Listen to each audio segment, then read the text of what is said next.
Youngblood number 3. Does anybody out there remember what happens in this book? Like, I'm being dead serious. Do you remember? As I was deciding to continue the dig through Youngblood, I was just going through, I was just kind of going through my memories. I very distinctly and very clearly remember Youngblood number 1 and what happened in it. And Youngblood number 2, almost the same, slightly less so, because, sometimes those first issues are like, they're just burned into your brain because you get them and you read them and you just go nuts with them. I kind of remember number 2 almost as clearly, with Prophet showing up and the whole structure of that ridiculous story, which of course we did recently. We looked at that. But then in my memory, I'm like, what happens in Youngblood number 3 and 4?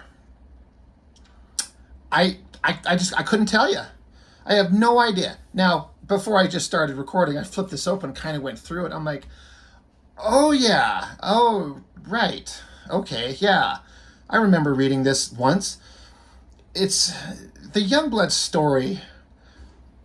I one of my friends and viewers, Saul, he messaged me and said it's kind of funny, my love-hate relationship with Liefeld, how some of his books I'll be praising and some of them I'll be shitting on. And I even did a drawing recently where I kind of directly, specifically stole the compositional layout of an image of a drawing to use as a basis for a pinup I'm doing for a friend.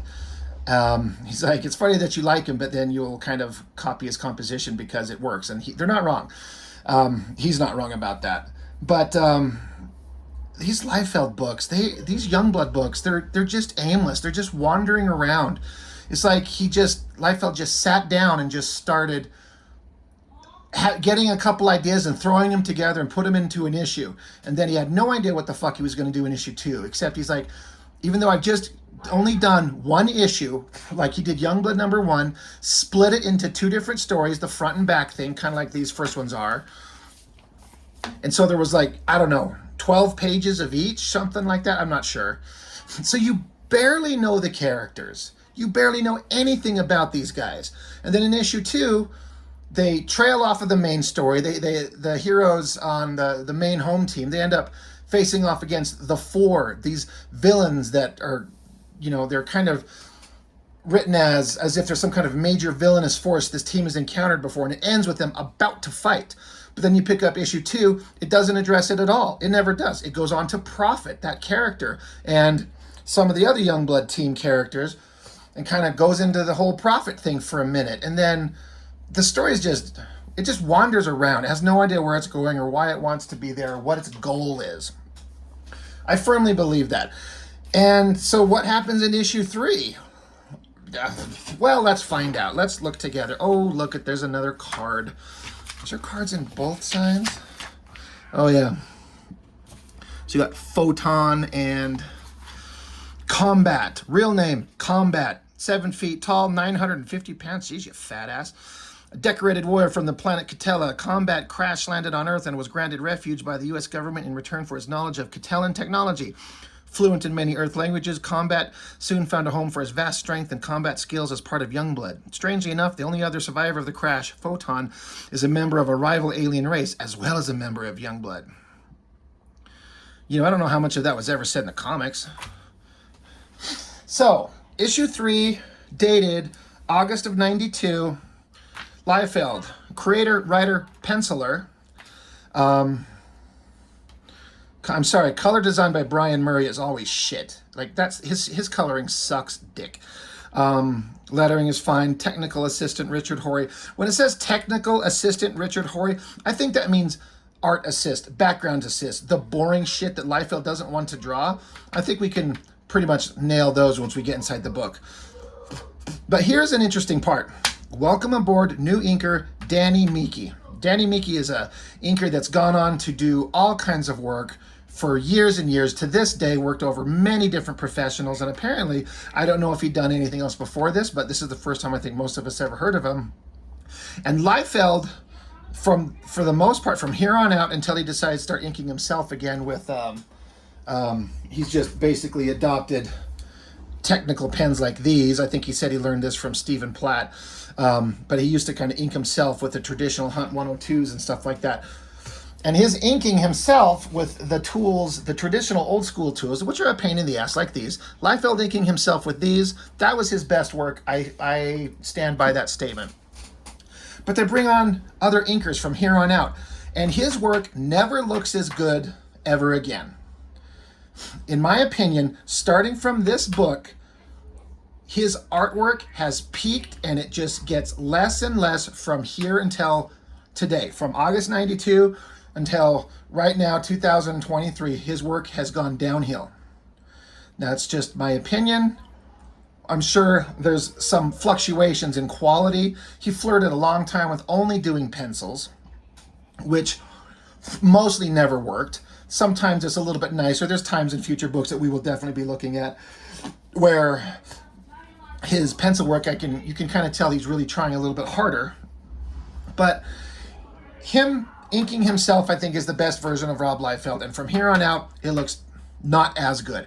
Now, that being said, this is not as bad as it will get because Danny Miki, it's kind of hard to know exactly what level he was at as far as inker. He was obviously good enough to get the attention of Liefeld and get hired on and get paid exorbitant inking page rates. But his inking on here has kind of an organic feel that I think you could almost confuse this with Rob Liefeld traditional inks. It's a little bit more organic, not quite so super sharp and crosshatchy and angular like some inkers do. I know Liefeld has also said that at a certain point he'd have other people ink him, but he would always ink the faces himself because that's the important focal part. He felt like some of the inkers he brought on weren't doing it right, so he would ink the faces and then hand it off to other people to do the bodies. I don't know if that's the case on here. For a Liefeld drawing, I kind of don't mind this face.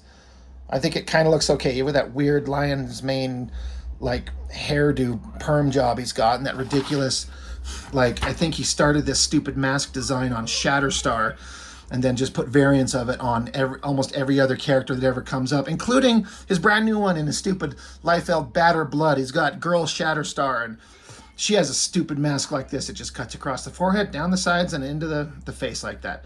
It's so stupid. And then speaking of stupid, the designs of these things, like, if you're just, like, glancing at this, oh, it's exciting. Here's a tough guy. He's got a big arm. He's battle damned. He's got big, weird, metal, stupid pipes around him for some reason. His cloth clothing is ripped here, but the piping is still there. Over here, he's still put together. I think he's still got a shoulder pad on, but that piping is still hooked on over there. So, okay, approximately 19 minutes have passed since the struggle began. The disciples have overwhelmed us. Systematically, they have wiped out our numbers. They are everything I was told they would be, so, and more. So this is Prophet, mystery man from the last issue, who we barely know anything out, and we barely know anything about him. And he's like front and center. Like, Liefeld had a raging hard-on for this guy. Not his own characters. He didn't give a fuck about these guys. He liked this guy. Big double-page spread. Liefeld is just dripping with don't give a fuck. Like, he draws Prophet here and points his firm ass cheeks at us and then does some weird thing with his hands. I don't understand why. He's absolutely not giving one iota of concern to backgrounds. They just like, and then he has these robot things, and they're just like oval shapes, oval head and oval body and oval shoulder and oval fist like shape fist things. And then he just wants to like crosshatch out, and he's like, I'm an artist. I do good. I'm me good. Me art good. Art good. There's a lot of movement in this punch and this robot, which he actually bothered to give it some measure of design. It's funny how he's got like these flat shapes like it should be, but then he gives like a metallic upper body, but it's kind of like folding, like almost muscle type masses. It's really stupid. And then he jumps into the things that he likes to do, the big giant face. That's not a bad face. Kind of like this one over here. I'm kind of digging this. You know, it's kind of working. The color treatment, though, it's just so all over the place. More of these weird robot shapes. I I say this a lot. You listen to me enough. You hear me say it a lot. Sometimes, oh, bump the camera. That little center drawing of Prophet there, I kind of dig it. Kind of digging it. That's the best drawing in the whole book, right there. Fuck you if you don't agree with me. I'm just kidding. But seriously. But he's punching or he's fighting or he's lifting him up or something. He just, and backgrounds, where are they? Pretend this is your first issue of picking this up. A major point about drawing comics is an establishing shot. Where in the fuck of fucks are they? They're nowhere except bland shapes. Like you draw like, oh, there's some robots in the background. Cross hatch it out and throw some color. There's no ground. There's no backgrounds. There's no walls. There's no ceilings. There's nothing. They're not outside. They're not inside. You have no idea where they're at. I bet if you were to ask him, he might even just be like, I don't know. There was that awesome interview with Mike Mignola on the Cartoonist Kayfabe channel, and they were asking him, Mignola, about the issue of X-Force that he drew. He filled in for Liefeld on one issue. It was issue 6 or 7, I think. And they asked him, what was it like drawing from a Liefeld script? And the one thing that he said that just sticks out in my brain is that Mignola read the script and he hit Liefeld up. I don't know if he called him or talked to him or whatever. And he's like, because he's drawing this team fighting this whole army of bad guys. And Mignola is asking Liefeld, he says, where are they? Are they inside? Are they outside? And he literally said, Liefeld's response, literally, his exact quote was that Liefeld said, I don't know. And so they all kind of started chuckling, and Mignola was like, I think you need to put a little bit more thought into this than you are. So, you know, Mignola, of course, handles it like a champ and draws the single best looking of X-Force ever done in that era. But if you're to hand this to somebody, where are they? Who knows? But who cares, right? These are children. These are comics for babies. It's just pretty eye candy. It's all sugar and no substance. Here he is. He's fighting. He's lifting him up. Now his shirt's even more ripped off and more piping is gone. So I guess, you know, his fight with these things is not going very well. And then just, again, weird head-shaped things. And he draws this pattern that he thinks is shiny metallic reflection on all these guys. I don't mind the composition of it, but the drawing is just so fucking awful. And then he draws the same thing when everyone is apparently they got their asses beaten. You never see it. You don't know. Again, the last issue ended with the promise of a giant fight between everybody. You saw some fight between Prophet fought Combat for a minute, and then the Berserkers showed up right at the end to help him fight these robots, but you don't see it. You see the next issue, the fight's over, and they're all lying on the ground, and they all have like eyes open, no pupils, like white eyes, and a mouth agape look of dumbstruck unconsciousness on all of them. Come on. Except the girl. The girl, he shut her eyes and has her mouth open. God, you could rework that and it looks like she's in the middle of an orgasm. Whatever. Then it cuts to new scene. You got, this is interesting. I've noticed because the character's named Bedrock, obviously an homage name to the Flintstones cartoon. But eventually, very quickly after these books were published, I guess there was some kind of legal threat, so they changed his name from Bedrock to Badrock, but he's still called Bedrock in this issue. But it switches over to, you got him, Shaft, and some guy, his name is Timer, Tymer. It's so stupid. But, so it cuts to a new scene. It says, Washington, D.C., the Pentagon maximum security level, 9:25 a.m. I'm just curious. I was curious if they gave a time frame of when this was going on, if it matched up. So it tells you up here, where are they? Where are they? They're nowhere. He just wanted to draw the big cool guys, and then the colorist throws in some lines. Oh, he put some cross-hatching in the background. Where are they? Do you have any sense of where they are? No. But he's Rob Liefeld. They can do whatever the fuck he wants, because we buy that shit up. Again, I hate the coloring on all of it. I guess I've seen worse, but it's not great. Again, where are they? No backgrounds, no backgrounds, no backgrounds, no backgrounds. Okay, this is kind of like a bird's eye view, and then you put a line here. Because, and then foot here just kind of vanishes at the end of it, because this foot would kind of come down and continue out to here. But they're in a maximum security prison thing. So the bad guys they fought at the end of issue 1, here we are to issue 3. Well, they're just in jail. God, for a guy who supposedly he's being touted for, like, he draws big energetic action scenes, he's already blown by 2 of them. And so there was some interesting-ish conversations going on here. They're talking about their schedule, what they have to do, being public figures. Beyond being a government-sponsored superhero team, they're celebrities. And so they have to, you know, their itinerary, they have to go over. You got to go into a talk show, then you got a press meeting, then we got to get you a haircut, and then we got to get together and talk about the toys that are coming out. And Badrock here is sitting there saying, dude, you should be happy. You got like 4 different versions. And he's like, what the hell? That's stupid. And this dum-dum here is telling him that, saying to Shaft, it seems like your figure is one of the more popular ones so with the consumers, so they wanted to increase the output of Shaft variants for maximum earning potential. Yeah, kind of like comic books, right, Image guys? They paid millions for the license alone. They want to ensure their profit margin. So anyway, they're going along, no backgrounds, no sense of where they are, and suddenly big dum-dum here, Strong Arm is his name, he jumps up, yells at him, and they're just, you know, they're threatening each other, like, yeah, we fought, we captured you, and so they just have this little stare down talking about what they would do if they could fight each other again. Really stupid. I kind of like this picture of Badrock's face. It's kind of okay. Then they walk off, and some microscopic semblance of background. You put like a line here and a line here to show like doors or windows or something. He kind of had to, because he had to. He wrote himself into a corner. He forced himself to draw a few more lines. He there's like a security guard there. What does he do? What is that security guard doing? It's like he's got his hands in front of him and he's looking at something, but there's nothing in his hands. It's so dumb. But it's this other this character that wears a skin-tight bodysuit and a full mask, and when you see this mask later, you see that it's got like big giant, like a V-shaped stupid little wing horn things that come up, but somehow they all magically fit under, goddamn, the hat that he's wearing.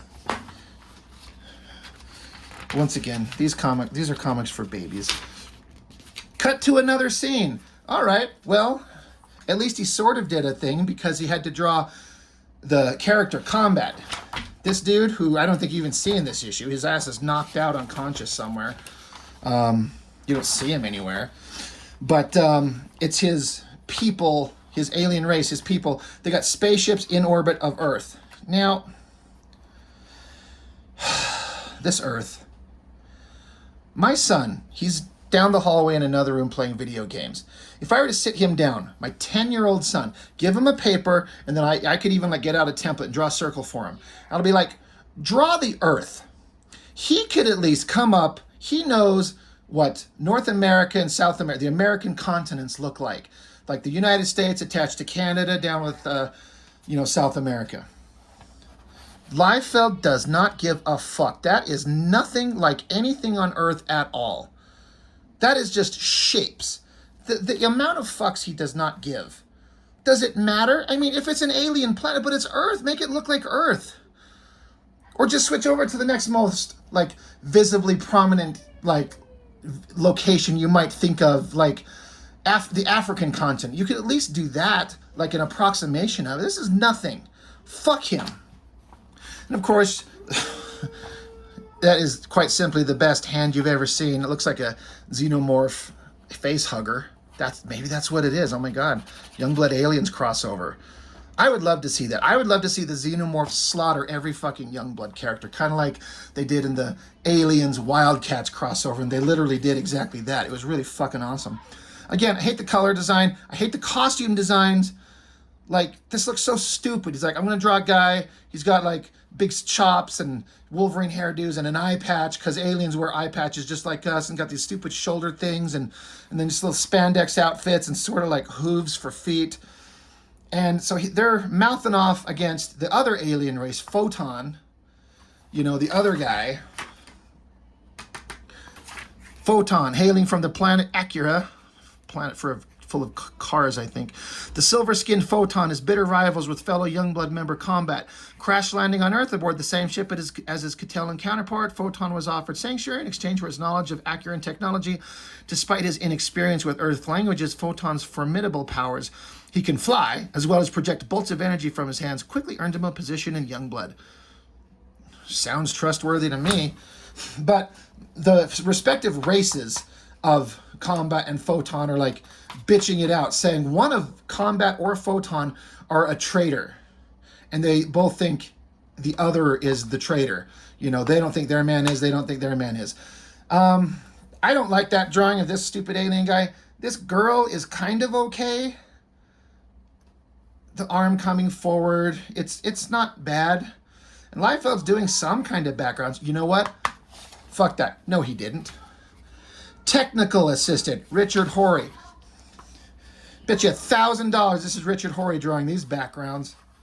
That's not Liefeld. I mean, it could be. I don't know for a fact, but I don't think we're stupid. Anyway, they're bitching about things. Her little flaming silver-haired, pointy self is just yelling at the guy. Oh, I mean, I guess there's two of these guys, but I'm like, she's talking to him, right?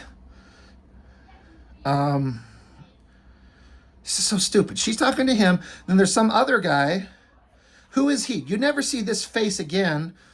I assume this is him, because that's who she's talking to. But he doesn't have the stupid little tooth, chest, ab thing. And he doesn't have a fucking eye patch.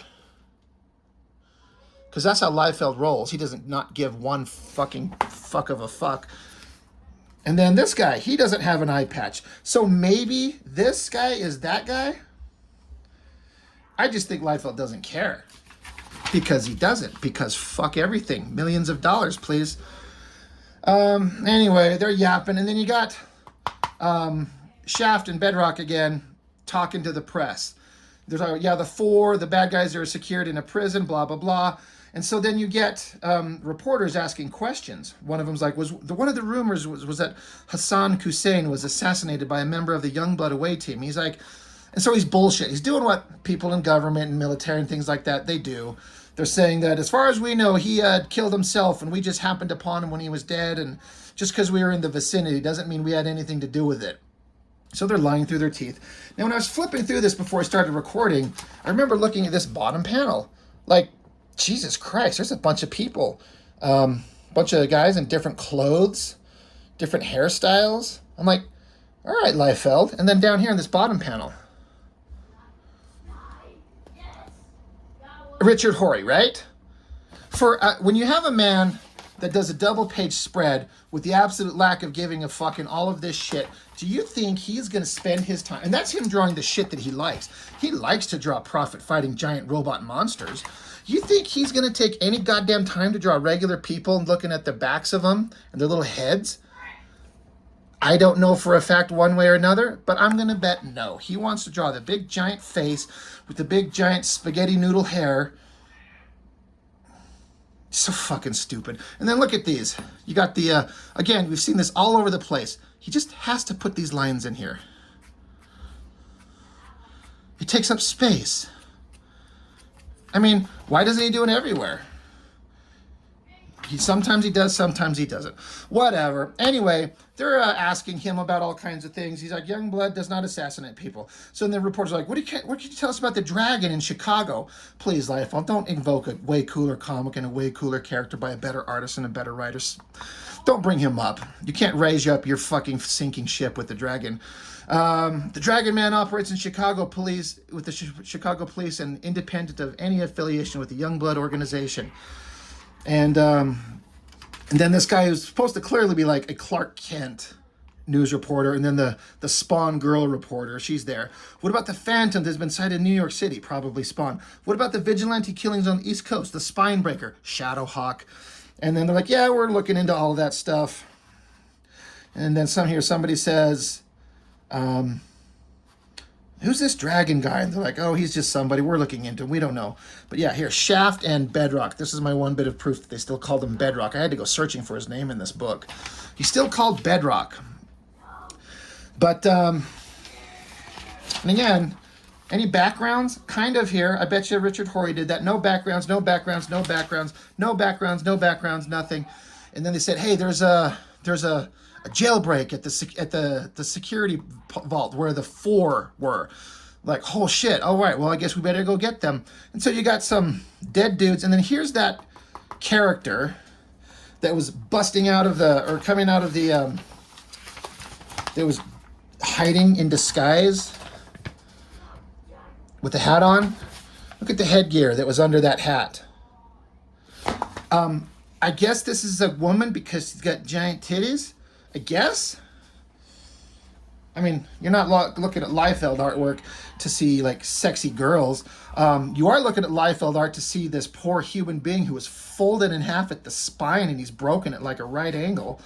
Holy shit, did she screw him up? He died a horrible death at the hands of Man-Thing. But whoever this is, oh yeah, it says, looks like we're headed for one heck of a showdown. I think that's who this character is called, Showdown. Oh, yeah, all right. Get to the maximum security prison. Then Weird Man-Thing is there. Next page, boom, big double page spread.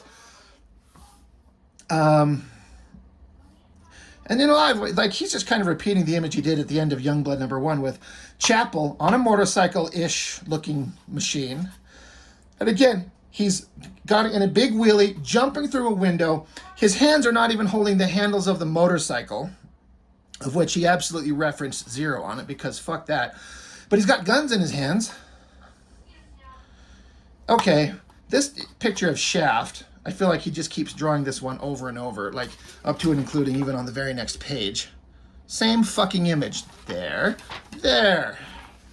But if we flipped him back and forth real quick, Badrock's kind of looking cool. I mean, he's the one character that he kind of draws kind of good the most. But again, boom, they burst in. Okay. Badrock's like, I'll tag the chick with the faceplate. And then another big, giant waste of paper real estate, like, save it, Bedrock. She's mine. And does this, like, tuck and roll and shoot. Now, I guess, you could look at this and be like, that is a big, awesome visual spread. I mean, that is a giant character. Like, it's the size of my whole damn hand. Like, that's a big image. So, it's not the worst thing, but in a book of everything. And, see that? Foot. Trademark, copyright, all rights reserved, Rob Liefeld. Flipper foot.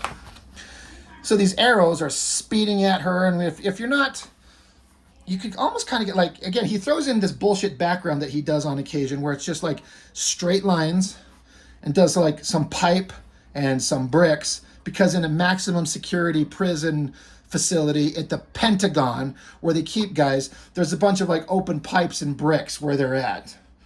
But they're coming at Man-Thing and she grabs him. Okay. She's a badass. I'll buy it. Says there that you'll have to do better than that if your intent is to harm me. And Liefeld, he's extremely tired now. He spent so much time drawing all these backgrounds with these bricks. He's like, fuck backgrounds. Once again, we're back to not caring. Man-Thing here is flexing and breaking his arrows, and he's going to shoot her in who knows where. I kind of always liked the metallic, shiny texture ink lines here. I try to do metal like that sometimes in my own artwork. So that's a thing. But close-up of the face, whatever. They're having some like bad guy shit. She's there to break out the four, and apparently she brought with her some ninjas in white because why not, right? I guess. I don't fucking care. So Shaft says, what's with this broad? What's with these ninjas? So a ninja that has the opportunity to sneak up on you and probably is carrying, oh, look, no sword in his hand, no fucking weapon. And if you sneak up on him enough to, like, catch him, you just take the sword that magically appears in his hand and stab him to death and he's done. Whatever, kicks him, a sword magically appears in the ninja's hand because Liefeld wants to have Shaft kick him back and catches the sword and stab it back into the ninja himself. I don't mind kind of the layout of these, all the panel borders being broken, and as is tradition with Liefeld, there's a lot of energy and movement. That's all fine. And then he's got to throw in a big, awesome, silent shot of Shaft standing there holding this giant fucking sword. And then I always dug this bedrock drawing as he's slamming a guy into the ground. There should be like blood like just squirting out from this guy here. Like he popped him like a zit. I mean, there's blood here and there's blood coming up later. Why is it bloodless here? And God, he's like, what clan are you guys from anyway? The Bad Breath clan? And I thought the Turtles had it bad. That's it. I'm through holding back. It's time to cut loose. Will there be any blood from bedrock? We got a Yabba Dabba Doom. Yabba Dabba Doom. Smacks this guy. For the big, giant, stone concrete monster guy punching a ninja dude, it should just explode his head. It should just be like arms and legs severed, flailing from a body that turned into like a mist. Like, just evaporated. How great would that have been? I could draw a better Bedrock book than this. I always did kind of dig this image of this ninja, whichever one it is. I don't know if it's the one he just punched, but like there's this motion of him like up in the air, and this drawing is not bad, and then him like flipping upside down, and then a magic bow and arrow appears out of nowhere.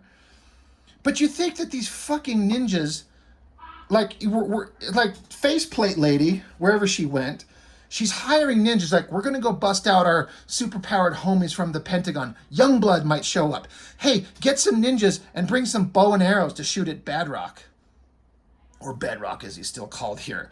So, no good. So then he punches him in the face. Again, this should just obliterate his face. I mean, he's probably not even human. Does that even look like a mask? Like, just take this out of context. Just take this image right here and show it to somebody who's never read a comic book. What is that? Like, for real, tell me, what is that? You would not be able to interpret that as any fucking thing. But ninjas are all down on the ground. Then you got Chapel. He's like rage fucking him over here. Damn stupid ninjas, he says. This is one of my favorite things in the history of ever with Liefeld. Again, just think of human body proportions. Look at this thick-ass squat upper body and then how it just ends here. Like, you got his pecs, and it should be his abs, and then his lower, like this ass should be like at least another hip length lower. It's just this short, squat, little square little body. I mean, look at it. Like, really look at it. I mean, look at that. It is so bad. It is so stupid. But all we're paying attention to is the blood exploding out of the ninja because he shoved the gun into his gut. That'd be funny if he punches the gun into his stomach with not pulling the trigger yet, and then has it embedded into his guts, and then he pulls the trigger. I mean, and if we're showing blood here, why can't we have Bedrock just blowing him away? Anyway, they stand there. Never did understand what a good flying kick was, what good a flying kick was against a gun. So, and Shaft, he's still standing there holding the sword from way over here. He just thought he was so badass. He thought he was so cool. He's just still standing there holding the sword.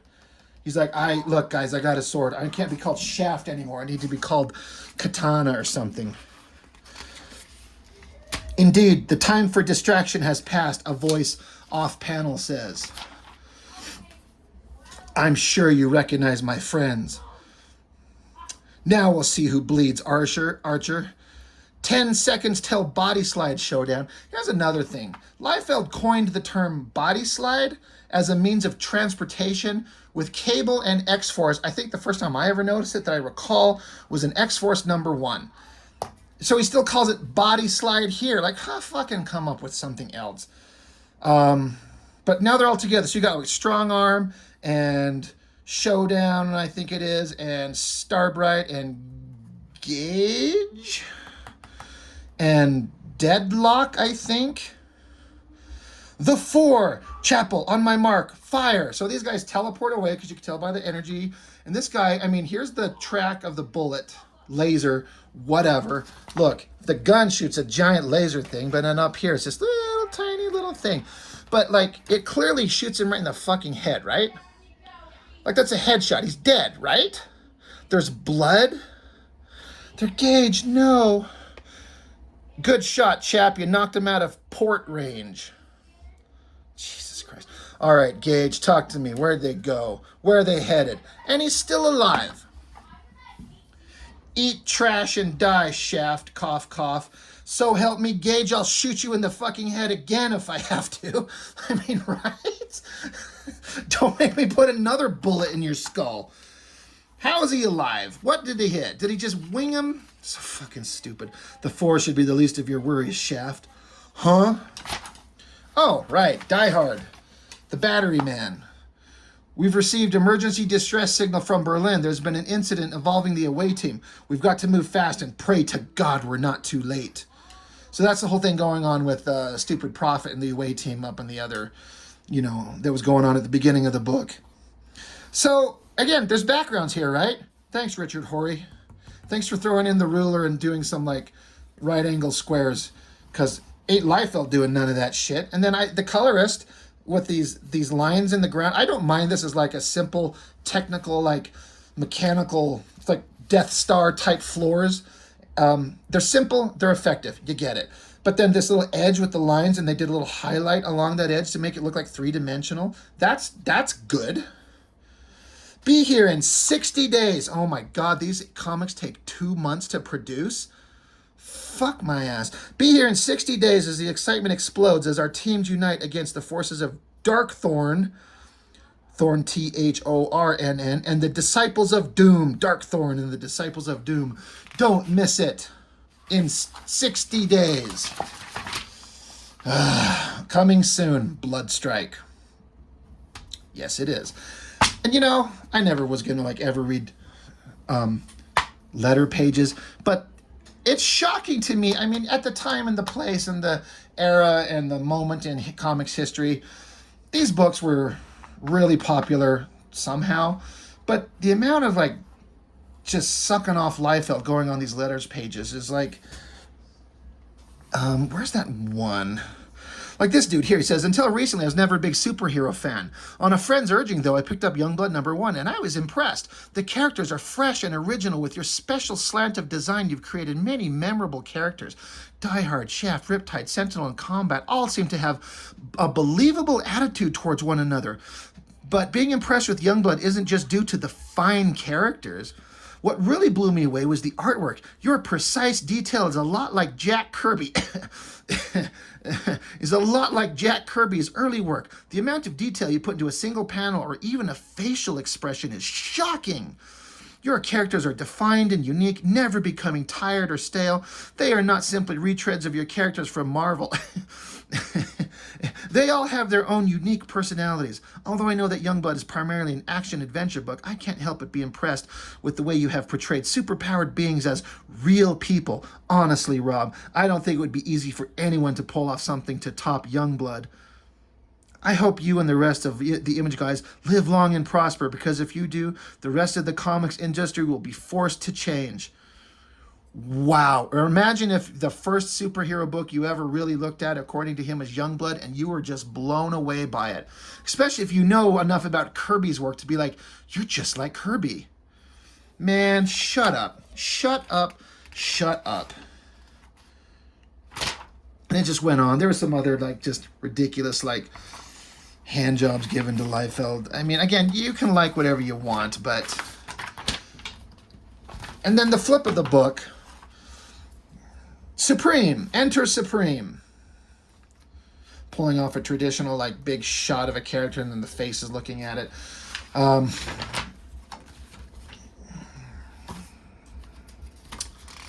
Extra Image presents Supreme in the worst coloring you've ever seen. Enter Heavy Metal, spelled weirdly. Weird character designs. So it's just a preview of Supreme, the book that's coming out. That's basically I think Liefeld touted as Supreme as what if it's Supreme, it's what if it's Superman but he's a dick, or he's a violent murderer or some shit like that, which then he did again recently with that other book called Airborne, really stupid. But you got all these characters, they're all kind of just shit superhero designs with the shit coloring going on. This guy's technically a better artist. I mean, he does details on some spaceships and stuff that Liefeld just has absolutely no ability to do. But just all these superhero teams, big splash pages, mostly of all these characters doing whatever the hell. Some guy's obviously a shapeshifter. He can turn into whatever. Does it even... One of these characters is called Skyraker. The team is a major power with Decibel's sonic fusion pack, Skyraker's multitude of abilities, and almost endless arsenal of alien weaponry, Riot's super speed, and of course Menagerie's animal powers. They're unique and a formidable combination. Yeah, I bet they are. And then it ends with like, geez, one of these characters is named Smithers, and of course you only think of frickin' Simpsons with that. But Supreme, September, be there. Written and illustrated by Brian Murray. And they take this picture as like, here he comes, and then it's just the cover. Which then they took and did like a different color treatment on it. So, whatever, right? I mean, Supreme was never good until Alan Moore got his hands on him. But that's a story for another day. Anyway, Youngblood number 3. I imagine flipping through that, you must look at that, and probably were like, oh, that's right. Yeah, I remember that's what was in there. Now I remember. Anyway, moving on, right? As always, what do you think? What are your thoughts on this stuff, this aimless, pointless story that goes nowhere? Tell me, what do you think? What do you think? What are your thoughts on this? What are your memories of it? But that's all I've got for now, and I will catch you on the next one. Thank you as always. Bye.